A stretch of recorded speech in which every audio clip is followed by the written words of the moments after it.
Olá, minha querida igreja. Que alegria para mim estar com vocês mais uma vez, num domingo que hoje é muito especial.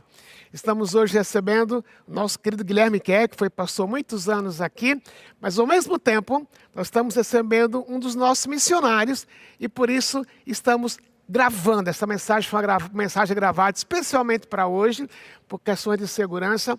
O nosso missionário não pode ter sua imagem vinculada na internet. Mas para mim também é um privilégio, mesmo em gravação, estar com vocês neste momento. Vocês são muito bem-vindos, vocês são muito bem-vindas, e o meu desejo é que vocês possam experimentar, mesmo em casa, mesmo onde estão, em algum lugar desse mundo, a graça e a presença do nosso Salvador Jesus, o nosso Deus amado. O que é que torna a sua vida muito singular? O que é que faz você levantar com alegria, dizendo, esse é um bom dia que eu vou viver? O que é que dá valor para a sua vida? Qual o propósito para o qual você vive? Há um tempo atrás eu ouvi uma história muito especial de um rapaz que era atleta de um certo time. Com seus 15 anos ele tinha todo o perfil de vir a ser um atleta de alto rendimento. De repente, um acidente de carro, junto com a família sofre muito com a bateria do automóvel, e ele é um dos mais feridos, mas termina quebrando a sua mão, quebrando parte do seu braço e a sua mão. Era um jogador de basquete. Tinha ações, quem sabe, um dia chegar na NBA. Para isso ele vivia. Mas depois que o médico disse que a mão dele nunca seria a mesma, e que isso afetaria também a sua forma de jogar, ou talvez nunca mais ele viesse jogar basquete como ele jogava antes. O que aconteceu? Era um atleta de um futuro, talvez no futuro viesse a ser um atleta de alto rendimento, como se diz, mas enfrentando a realidade, as suas notas na escola começaram a baixar. Tornou-se um rapaz isolado, não tinha mais prazer em estar com seus amigos. Na escola, não gostava mais de frequentar as aulas, os pais estavam sempre brigando com ele por causa disso. Mas um dia alguém chegou para ele e perguntou, por que você mudou? E a resposta dele foi muito delicada. Quando ele disse, para que eu vivo agora? Qual a razão da minha existência? O meu sonho desapareceu. Eu creio que todos nós temos uma vontade de ter uma razão para viver. Na realidade, quando você conheceu a Jesus, Deus te deu uma razão para viver. Se eu pudesse falar, como eu vou falar em termos mais, eu dizer teológicos, a sua razão de viver, a minha razão de viver, é mais uma razão de dizer, eu vivo para glorificar a Deus. Ok, isso é muito prático, isso é encorajador. Às vezes é um pouco fora da gente entender completamente isto. Mas ao mesmo tempo que você diz, eu quero viver para Deus, tem uma coisa que Deus fez com você. Deus lhe chamou. Deus resolveu dar algo para você viver, para o qual você viver. No caso daquele rapaz, ele havia escolhido a razão da sua vida. E a razão que ele tinha, nada errado, a razão que ele tinha para viver, de uma certa forma desapareceu quando ele não tinha nenhum controle. Agora, quando é Deus que faz, quando é Deus que dá para a gente uma razão de viver, é outra coisa. Porque os planos de Deus nunca mudam. Ele pode mudar o contexto, não saber viver esse plano, mas na realidade, o que Deus planejou para você não vai mudar. Não é que você vai encontrar na Bíblia um versículo especificamente dizendo, e você, Lisânias, vai ser pastor de uma igreja. Mas na Bíblia eu encontro algumas coisas que me dão uma razão para viver. Especialmente quando eu entendo que Deus me chamou. Você pode dizer, mas Deus me chamou, se você colocasse na primeira pessoa. Deus me chamou para o quê? Eu não posso dizer exatamente para o que Deus lhe chamou, se você vai ser um engenheiro, se você vai ser um médico, se você vai ser uma enfermeira. Ou se você vai viver exatamente como alguém muito querido e muito querida em casa, naquilo que você é, naquilo que você faz. É interessante que em alguns temas a Bíblia não é tão específica. Algumas coisas ela é muito clara. Isso é uma coisa que ela é muito clara. é quando ela diz que Deus lhe chamou. Para que Deus lhe chamou? E quando você entende o chamado de Deus, sua vida ganha um novo propósito, se você resolve viver adequadamente para aquele chamado. Queria que você abrisse comigo na carta aos Efésios, capítulo 4. Vamos ler do versículo 1 até o versículo 3. Mas antes de ler, queria que você observasse uma coisa bem no início e eu vou parar. O texto na tradução que eu estou lendo diz, por isso. Se você tem a NVI ou tem a NVT, você vai encontrar a expressão talvez portanto. E quando o apóstolo Paulo disse portanto no começo do capítulo 4, ele está se referindo, ele está conectando o que ele falou no capítulo 1 com o capítulo 4. Capítulo 1 ao capítulo 3 de Efésios, podemos dizer que Paulo trata do aspecto teológico, doutrinário da sua relação com Deus. A partir do capítulo 4, ele vai falar de coisas práticas. Mas, antes de falar das coisas práticas, ele quer acentuar para você e para mim que no que ele vai basear para pedir as coisas práticas. E o que é que ele baseia? No que ele baseia para pedir o que ele vai pedir agora e dizer qual é o seu chamado. No capítulo 1, o apóstolo Paulo diz que nós somos eleitos antes da fundação do mundo. Não sei se você atina bem para isso. Você já parou para pensar o que isso significa? Eleitos antes da fundação do mundo. Escolhidos por Deus, antes de Deus mesmo pensar como seriam as estrelas, como seria o universo inteiro, como seria a terra, como seriam as plantas, como seriam os animais. Deus pensou em você, Deus pensou em você, Deus pensou em mim. Nesse processo, independente do que eu viesse a ser, Deus nos escolheu você para crer nele. Eleitos antes da fundação do mundo. Mas não somente isso, no primeiro capítulo ainda, o apóstolo Paulo diz que nós somos predestinados em amor. Já pensou? A base na qual Deus colocou-se para escolher você e a mim, não foi aquilo que eu viria a ser mais tarde. Como se eu pudesse mais tarde vir a ser uma pessoa boa. Não foi. Foi baseada no amor que ele teve por você, que ele resolveu ter por você e por mim.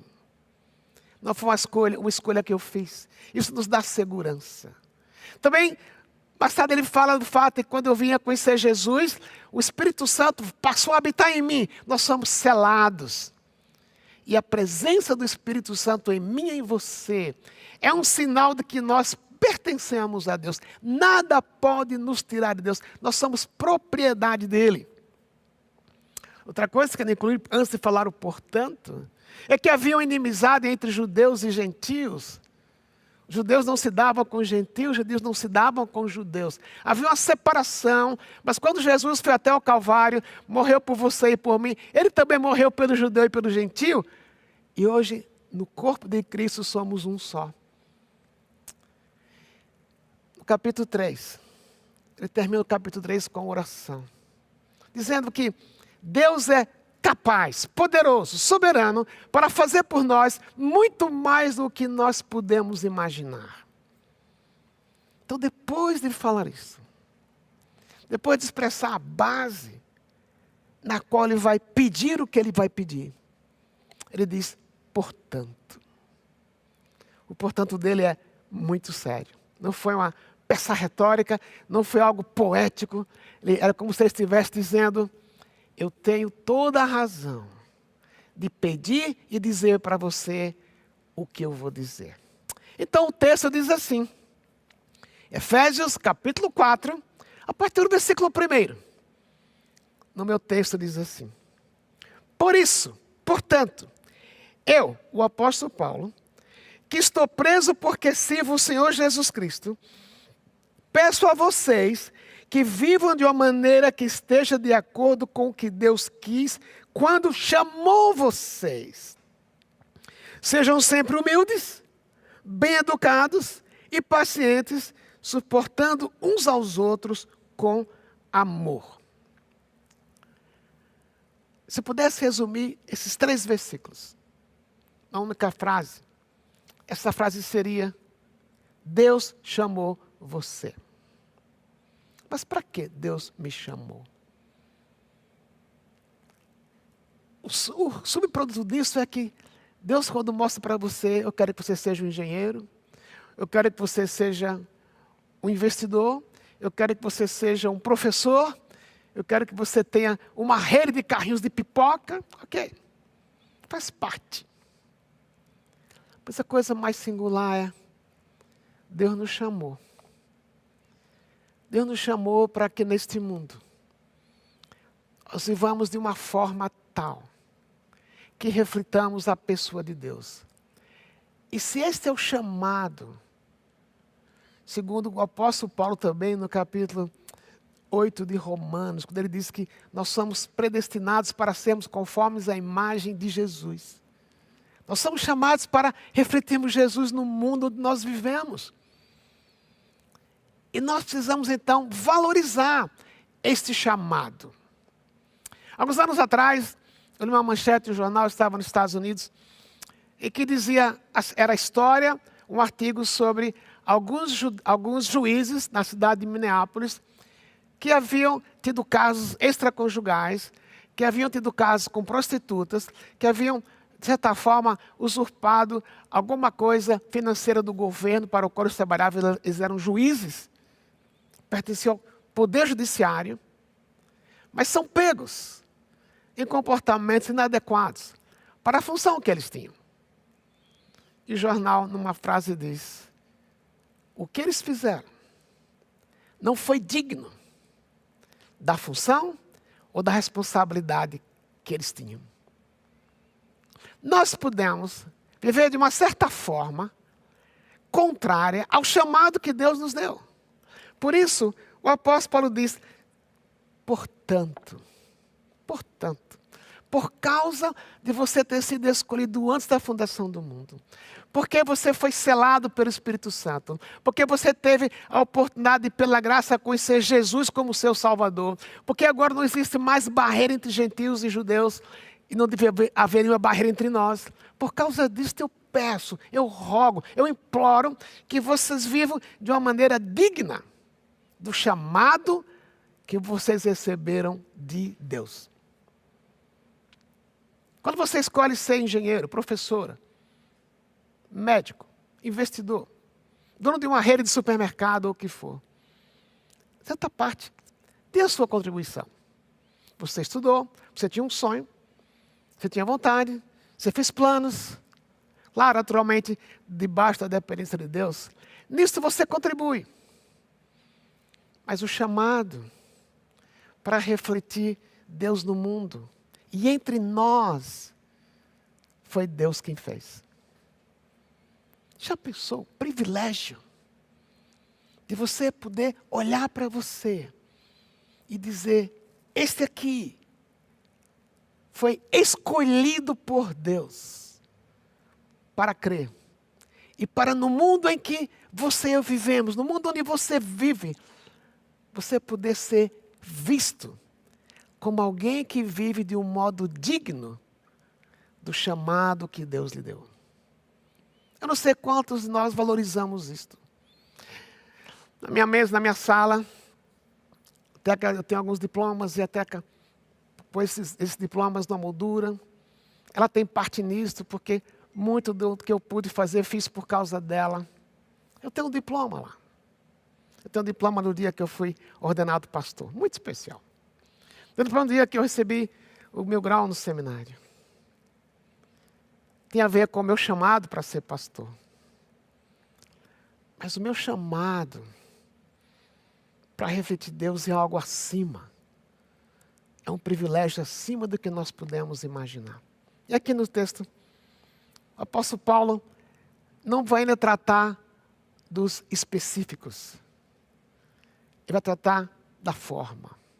Como é que eu, tendo sido chamado por Deus para refleti-lo, para ser a imagem dele neste mundo, como é que eu e você podemos viver de um modo digno deste chamado? 4 palavras que ele vai usar. 4 adjetivos. Ele diz: vivam de um modo digno, porque vocês foram chamados por Deus. São 4 palavras que descrevem a forma como eu vou vivenciar esse chamado. A palavra humilde, a palavra manso, a palavra paciente e o verbo suportar uns aos outros. O que significa? 4 atitudes que demonstram que eu honro o meu chamado. O chamado que Deus deu-me de presente. O primeiro aspecto é a palavra humilde. O que é que humilde significa? É interessante que na cultura grega, quando se ouvia dizer, se falava que alguém era humilde, era uma maneira era uma maneira sarcástica de descrever uma pessoa, porque ser humilde na cultura grega era uma pessoa de menos valor, era uma pessoa para baixo. Mas é interessante porque lá em Mateus, no Evangelho de Mateus, Jesus disse que para nós aprendermos com ele que era manso e humilde de coração. As mesmas palavras que estão aqui. Jesus era manso e humilde de coração. É interessante que o chamado que Deus deu para você e deu para mim para viver neste mundo é um chamado que reflete o jeito de Jesus. Era como se ele falasse assim, nesse versículo: você foi chamado para parecer com Jesus. Esse é o seu chamado. Então, como Jesus era humilde e manso, então você também, eu também, você também. É para sermos humildes e mansos. A palavra humilde não tem a ver tanto com o que é visto no exterior. A palavra humilde tem a ver com a maneira como eu me olho. Claro. Quem é humilde por natureza? Ninguém. Mas não tem ideia de alguma coisa que você é para baixo, que você é para ser pisado. Você é humilde quando você olha para você mesmo, você olha para você mesma, e você olha para Jesus e você percebe a distância. Quem sou eu? Embora eu fui resgatado ou resgatada pelo sangue de Jesus, mas eu não deixei de pecar. Aí eu me comparo com Jesus. Jesus é Deus. Jesus é puro, tomou a forma de homem, mas não pecou. Passou pelas mesmas pressões que você passa, que eu passo, que nós passamos, mas ele nunca pecou. Então, quando eu olho para mim e olho para Jesus, que diferença. Não é a ideia de me minimizar, mas é de dizer, ele é tão grande, ele é tão santo, que eu quero ser como ele. Porque esse é o meu chamado. Então, humildade tem a ver primeiro com o coração. Com aquilo que eu vejo em mim, dentro de mim mesmo, me comparo com Jesus e digo, é tão grande a diferença. Vou repetir, Jesus falou que ele era humilde e manso de coração. Então, esse parecer com Jesus não começa com o exterior, começa com o meu interior. Como é que eu me vejo? Eu me vejo superior a vocês. Eu me vejo como aquele que tem mais inteligência do que vocês têm, e daí eu olho para vocês com desdém. Talvez alguns podem comparar-se com outros e realmente dizer, o meu QI pode ser mais alto do que aquele ali. Mas olha, a comparação é com Jesus. E quando eu olho para Jesus, e penso, olha quem eu sou, pecador, fadado aí para o inferno. Mas ele me alcançou, ele pensou em mim antes da fundação do mundo. Então, olha o que ele fez por mim. Não é atitude, vou repetir, de eu me minimizar. Mas de olhar para Jesus e falar, Jesus, eu quero ser como o Senhor. Porque eu nem pareço com o Senhor. Produz em mim esta atitude. Mas lá, voltando para Mateus, diz que Jesus era humilde e manso de coração. É a próxima palavra que descreve como você e eu podemos valorizar o nosso chamado. É a palavra manso. Que na versão que eu estou usando aqui, diz que devemos ser humildes e bem educados. Na realidade, a palavra que o apóstolo Paulo usa carrega a ideia de alguém que não vive segurando a sua propriedade ou seus direitos. Quando você lembra das bem-aventuranças, tem hora que Mateus diz que bem-aventurados os mansos, porque herdarão a terra. As pessoas que ouviram essa mensagem, lá de Mateus capítulo 5, no chamado Sermão do Monte, elas eram pobres. Elas não tinham, muitas vezes, o que comer. Muitas vezes não tinham o que vestir. Mas, quando elas olhavam para si, podiam dizer para elas mesmas, olha a diferença entre eu e Jesus. Mas eu não trato os outros baseado na aparência deles. Eu trato os outros como Jesus me trataria. Os outros podem pisar em mim. Não é que eu vou ser tapete para ser pisado. Mas aquilo que eu não tenho, e ele tem, eu não vou ficar com raiva. O outro vem em cima de mim. No próprio Sermão do Monte, quando Jesus diz a respeito que o soldado romano tinha o direito de pegar, que o judeu carregasse a mala dele. Ele disse, ele quer que você carregue sua mala, ele só pode, o limite é carregar por 1 milha, ou 1.600 metros. Carregue 2. Isso é mansidão. Porque a pessoa podia dizer, não, pela lei é somente 1,6 km. Mas em vez de dizer, é apenas 1,6 km. Ok, eu posso carregar 3.200 metros. Isso é mansidão. Imagine os nossos relacionamentos na igreja. Você quer ser humilde como Jesus. Aí uma pessoa na igreja pisa no seu pé. A pessoa põe você para baixo. O normal seria, eu vou te pegar na próxima vez. Nunca mais você faz isso comigo. Claro, quando há conflito, precisa ser tratado. Mas em vez de ficar meditando numa vingança, ou esperando a próxima oportunidade, para você devolver na mesma moeda aquilo que fizeram para você, você pode dizer, Jesus, como o Senhor agiria? E quando você e eu pecamos, Jesus não sai com a chibata ou com o chicote para nos pegar e nos derrubar. Mas ele é manso. Não é que ele passa a mão em cima do nosso pecado e diz tudo bem. Não, ele confronta o pecado. Mas a forma como ele confronta o seu pecado, o meu pecado, o nosso pecado, é de uma forma amorosa e deixa-se ser afligido muitas vezes. Como ele foi quando estava aqui.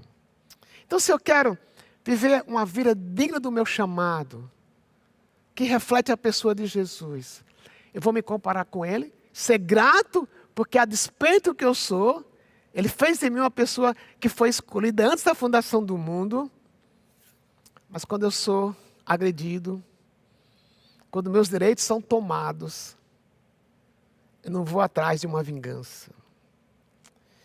Eu vou atrás, na dependência de Deus, honrar o meu chamado.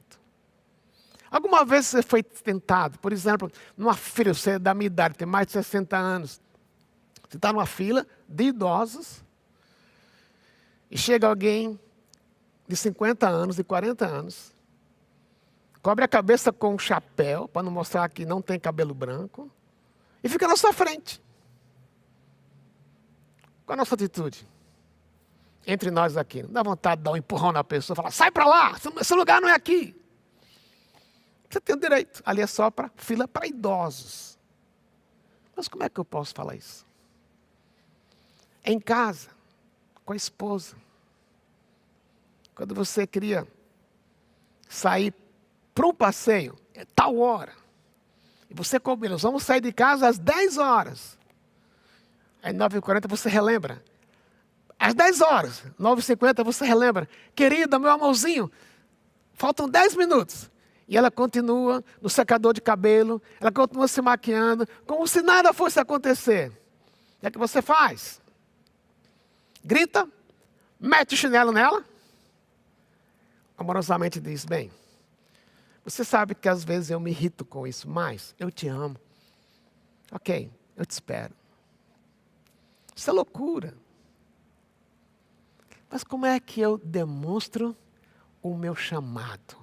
Eu não fui chamado para brigar pelos meus direitos. Você não foi chamada para dizer, isso é meu, você pensa que está falando com quem? Mas eu fui chamado, você foi chamada, para que no contexto, e aqui o contexto que Paulo está falando é um contexto entre pessoas que já conhecem a Jesus, o meu interior, seu interior humilde, mas o meu exterior, ser aquele exterior que reflete o meu interior.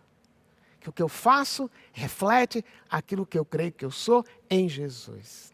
Então, como é que eu posso valorizar, refletir o chamado que Deus me deu, que é para refletir a pessoa dele nesse mundo e dentro da igreja, sendo humilde e sendo manso.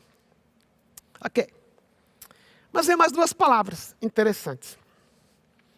Ele diz, sejam sempre humildes, bem educados, pacientes, suportando uns aos outros com amor.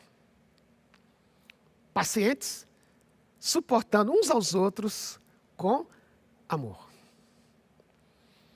O que é que fez Jesus não revidar quando era insultado? O que fez Jesus curar a orelha daquele soldado que fez parte do grupo que foi prendê-lo? Pedro cortou a orelha daquele soldado. O soldado que estava atrás de Jesus para levar Jesus para a execução. Jesus curou. Pôs de volta a orelha no lugar. O que é que fez isso? O amor dele para com o Pai. Por amor. Não foi simplesmente para evitar um conflito maior com aquele grupo de soldados que o levaria para ser julgado na casa de Caifás. Mas foi por causa de uma coisa. O amor que eu tenho pelo meu Pai me faz aguentar aquilo que eu estou passando. Quer refletir o seu chamado? Quer levantar dizendo, eu vou hoje no meu trabalho, no meu lar, nos meus amigos, refletir quem Deus é. Como? Sendo paciente. Você tem alguém na sua família que fala muito? Tem alguém na sua família que quando você está meditando o que você tem que fazer amanhã, meditando no projeto da sua empresa, que você vai trabalhar esse projeto pensando antes em casa, e a pessoa chega, fala com você, não para de falar, não para de falar. Tem hora que você tem vontade de falar assim, para! Mas para ela é importante que você a ouça, ou que você o ouça. O que é que eu faço? Paulo diz, no seu chamado, ser paciente caracteriza o fato de que você realmente está respondendo ao chamado de Deus com a qualidade de vida e de comportamento que reflete Jesus. Interessante que eu disse que humildade tem a ver com o interior, mansidão tem a ver com o exterior, a maneira como eu reajo. Essas duas palavras também seguem a mesma linha. Eu já disse para vocês uma vez que eu sou aquele tipo de passivo-agressivo. Você bater em mim hoje, talvez eu dê a outra face, mas daqui a 2 dias a raiva vem, a vontade de te pegar vem. Estou brincando aqui, mas o que é ser um paciente? É quando você olha aquele que está ao seu redor, seja aqui na igreja. Vou repetir, o texto foi escrito para a vida na igreja. Seja em casa, com os meus familiares. Eu preciso depender de Deus e falar, Deus, dentro de mim, produz esse espírito de paciência que o Senhor deu. De eu poder olhar para o outro, olhar para outra, olhar para o meu cônjuge, olhar para o meu filho, olhar para o meu tio, para a minha avó, para a minha sogra, para o meu sogro. Olhando para eles, crendo que eles estão na minha vida, também para que eu possa servi-los. É interessante pensar assim. Os que estão ao seu redor, ao meu redor, aqui na igreja, os que estão aqui, não estão para me servir, não estão para lhe servir, mas estão aqui para também serem servidos por você. Assim é na sua casa. Mas isso é uma coisa muito interior. Porque se eu não lidar com o meu interior, eu vou terminar não sendo manso. Mas o ponto é, como é que eu reflito o chamado que Deus me deu? Com humildade, com mansidão, sendo paciente. Paciência é fruto do Espírito. Então veja, se o Espírito Santo habita em mim, uma das coisas que antes de pedir, antes de falar para as pessoas de Éfeso, portanto, ele relembrou. O Espírito Santo habita em você, ele é um selo de que você pertence a Deus. Então, se o Espírito Santo habita em mim, é um sinal que eu pertenço a Deus. Eu posso ser paciente.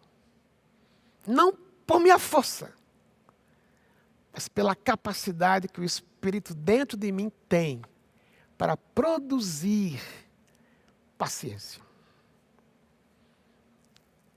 Isso reflete Jesus.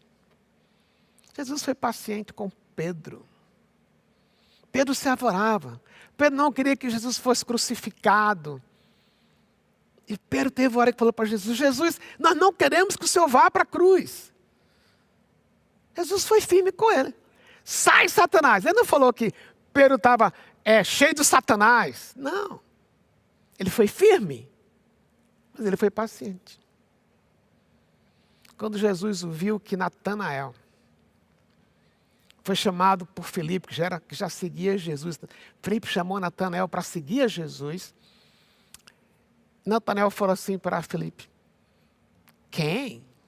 Jesus? Pode vir alguma coisa boa de Nazaré? Preconceito.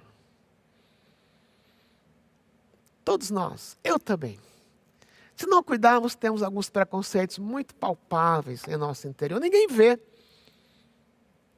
Mas, até com aquela pessoa que eu tenho preconceito, seja por causa da cor, do nível socioeconômico, da escolaridade, da aparência, da etnia, mesmo com essa pessoa, eu posso olhar para ela, dizer: Deus, aquela pessoa às vezes me tira do sério, mas produz em mim um espírito paciente com ela. Só que paciência tem a ver também com o interior. Agora, como é que eu demonstro o meu interior? Suportando-vos uns aos outros. Em nossa igreja, ainda não votou todo mundo, estamos talvez com os 50% da nossa igreja presente nos cultos. Mas quantas pessoas entre nós são diferentes umas das outras? Tem algumas pessoas que você dá liga na primeira vez que você vê. Tem outras que você fala: não quero nem chegar perto. Vamos ser um dia que você chegue perto dessa pessoa. Só porque a ideia da palavra suportar, do verbo suportar, tem algumas nuances. A ideia de carregue a vida com ela. Ela tem problemas? Ok. Talvez você não tenha o poder de resolver os problemas dela, mas por causa do Espírito habitar em você, e você foi chamado por Deus, o seu chamado é esse, refletir Jesus para ela. Você não vai poder resolver o problema, mas você vai poder carregar o problema com ela. Você vai poder orar por ela. Você vai perguntar o que você precisa. E talvez o que ela precisa você não tem como dar, mas você pode conhecer alguém que pode ter o que a pessoa precisa, você ser o canal. Até com aquela pessoa difícil de ser amada. Suportar tem a ver com aguentar. Tem a ver com olhar para aquela pessoa e admitir. É difícil conviver com ela. Se é um relacionamento abusivo, tóxico, é outra coisa. Mas se é o jeito dela. Se é porque você não gosta do cheiro dela. Não gosta da língua dela. Ou porque ela sempre está pedindo para você orar por ele, parece que ela não cansa de pedir que você ore por ela, e você ora e as coisas não mudam.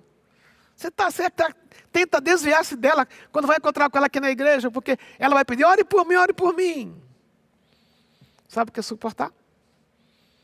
É continuar orando.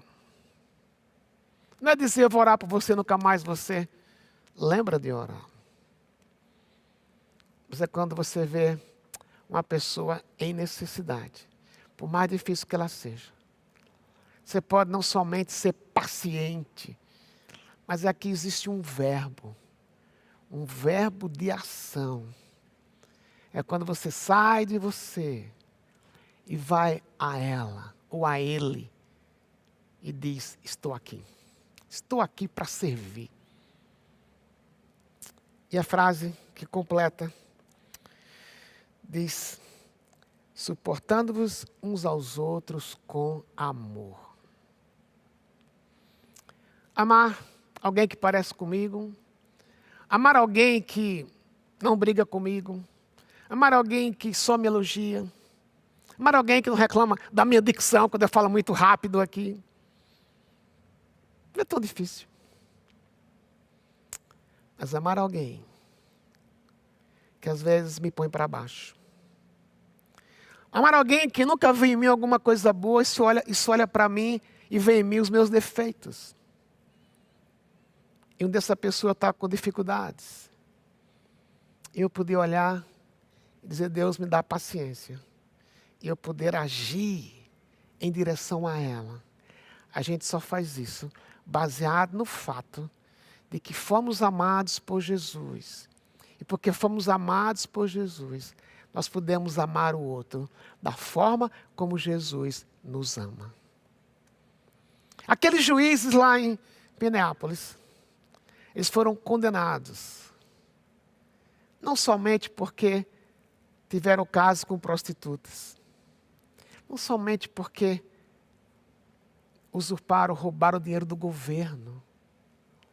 Mas eles foram condenados também porque o estilo de vida deles não tinha nada a ver com a função para a qual foram chamados. Se a função de um juiz, a função de um técnico de futebol, a função de um médico, o chamado de um professor é singular, quanto mais o chamado de Deus na sua vida, na minha vida, na nossa vida como igreja, quanto mais não é tão profundo. E o desafio de viver esse chamado porque amamos a Deus. Não como um peso, não como eu tenho o quê, porque se eu não fizer, Deus vai pegar no meu pé, Deus pode acabar com a minha vida. Isso não é a motivação.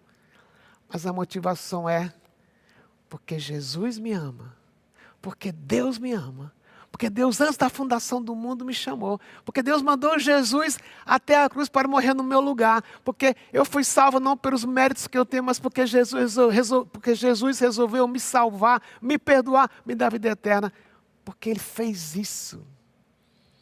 Ele me deu um chamado, eu quero cumprir este chamado, eu quero viver de uma forma digna do chamado que Ele me deu. Esse é o nosso desafio de hoje, meus queridos e minhas queridas. Para que você vive? Ok. Eu sou pastor de uma igreja, tenho a alegria de ser seu pastor. Isso é muito singular. Mas mais importante do que isso, eu posso ser um pastor meia boca, eu posso ser um pastor que pisa na bola, que desonra o meu papel.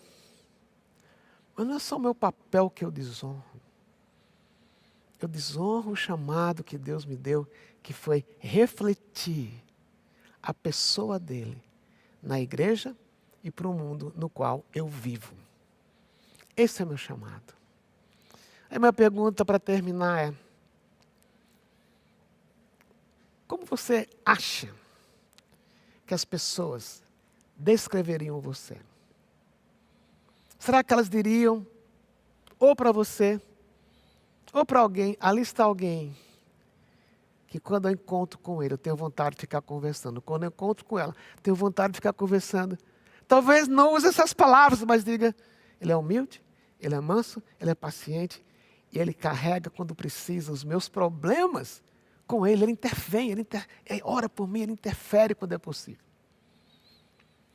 E talvez o nosso maior teste é checar isto na minha casa, em nossa casa, com o nosso cônjuge. Será que o nosso cônjuge diria que nós somos pacientes? Como eu brinquei há pouco, será que as nossas esposas, quer dizer, cada um com a sua, diria que você é paciente com ela? Será que ela diria, ou seus filhos diriam que meu pai, ele nos suporta. Não no sentido de me aguenta, mas ele me põe para cima. Quando eu erro, ele fala comigo. E quando eu acerto, ele me põe para cima. Mas independente se eu acerto ou eu erro, ele me ama. Talvez não vou dizer, meu pai reflete Deus. Talvez não digam isso. Mas eles podem dizer, meu pai me põe para cima. Quando eu erro, sou confrontado. Será que eles diriam que a sua atitude Você demonstra uma atitude interior de humildade? Você vive toda hora batendo no peito? Ou diminuindo os outros? Meu querido e minha querida, sua vida ganha um novo gosto quando você levanta e diz: eu quero cumprir hoje o meu chamado, na dependência de Deus. Eu quero viver de uma forma humilde, mansa, com paciência, suportando quem colocar ao meu redor para servir esta pessoa. Convido você para orar, à luz do que nós conversamos até agora. Pai amado, te agradecemos porque, sem nenhum merecimento nosso, o Senhor nos chamou, o Senhor nos deu o privilégio de vivermos neste mundo com esse propósito, com esse chamado, de refletir o Senhor no mundo em que vivemos, especialmente em nossa casa e em nossa igreja. Mas Deus, Pai, por nós mesmos nós não conseguimos. Por isso estamos aqui para dizer, tem horas que somos orgulhosos, tem horas que queremos controlar o que nós não podemos controlar, tem horas que perdemos a paciência, tem horas que não queremos pôr o outro para cima, mas pôr o outro para baixo. Perdoa-nos, Senhor. Porque nós queremos, em última análise, viver de um modo digno do chamado que nós recebemos do Senhor. E antes de terminar dizendo amém, queria dar para você 1 minuto, ou um pouco menos, para você responder esta pergunta. Será que eu estou refletindo o meu chamado na minha família ou na minha igreja? Responda. É entre você e Deus agora, antes de eu terminar esta oração.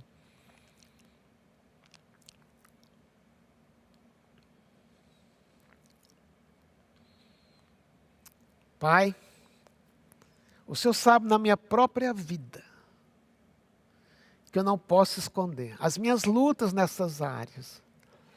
Eu te peço por mim e pelos meus queridos irmãos e irmãs que estão nos vendo, que o Senhor me leve ao arrependimento e me faça entender que na tua dependência eu posso ser humilde, manso, paciente e suportar o que é difícil de suportar. Te pedimos isto em nome de Jesus. Amém. Foi para mim uma alegria estar com vocês. Espero encontrar com vocês domingo que vem aqui na igreja.